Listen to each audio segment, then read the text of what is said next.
Here's how you operate your awning.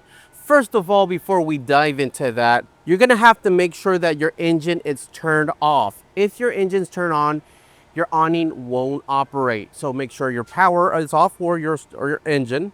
Now here on your Garmin, at the bottom right, you're gonna have it home extend and retract. So if you hit extend,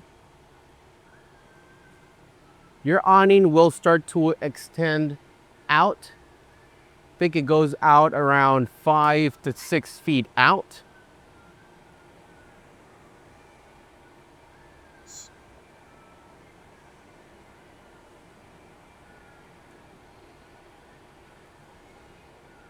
Once your awning automatically stops, that is your stop right there. Now you will have all exterior lights.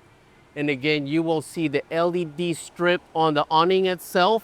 And you have an LED in the outside for you to enjoy your outdoors activity.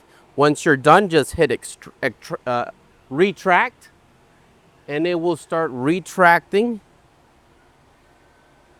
automatically until it's all the way in. Now, just for quick reference, this does have a wind sensor. So if your winds are extremely high, it will automatically retract for you. So there you have it. Hope you enjoy your ultimate awning.